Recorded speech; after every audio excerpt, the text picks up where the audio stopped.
நான் எதுக்கு வேலையை விட்டேன் அப்படின்னாங்க, 9.5 வருஷம் வேலை செஞ்சுட்டோம். கிட்டத்தட்ட ஒரு 370 மர்டர்ஸ் பார்த்துட்டேன், கொலைகள் பார்த்திருக்கேன். ஒரு 600க்கு மேல ரேப் பார்த்திருக்கிறேங்க. 10,000 பேருக்கு மேல ஆக்சிடென்ட்ல இறந்து போறத பார்த்திருக்கேன். நிறைய விஷயங்கள் பார்த்திருக்கேன். பார்க்கக்கூடிய விஷயங்களை பார்த்திருக்கேன், செய்யக்கூடிய விஷயங்கள் செஞ்சிருக்கேன். 9.5 வருஷத்துல தர்மம் அது பண்ணியாச்சுங்க.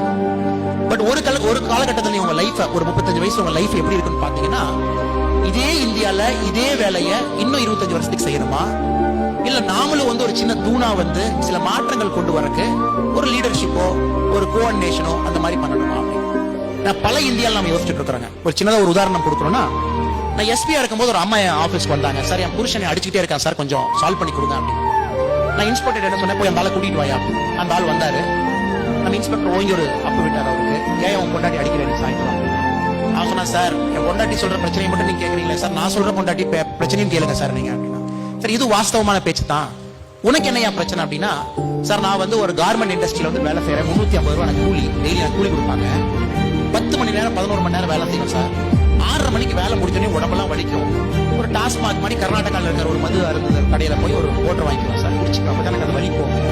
வீட்டுக்கு போன உடனே பொண்டாட்டி சும்மா இருக்க மாட்டான் சார், ஆரம்பிச்சிருவான் ஏதாச்சும் ஒன்று பேசுவோம். இன்னைக்கு குடிச்சிட்டு வந்து பாரு, இவன் சரியில்லைன்னு சொன்ன உடனே எனக்கு கோவம் வந்து சார், அந்த அம்மாவை அடிக்கிறேன். நீங்க அந்த அம்மாவை நான் அடிக்க கூடாதுன்னா, நான் குடிக்கிற மது பிரச்சனையை சால்வ் பண்ணி கொடுங்க சார். இதனோட பயங்கரமா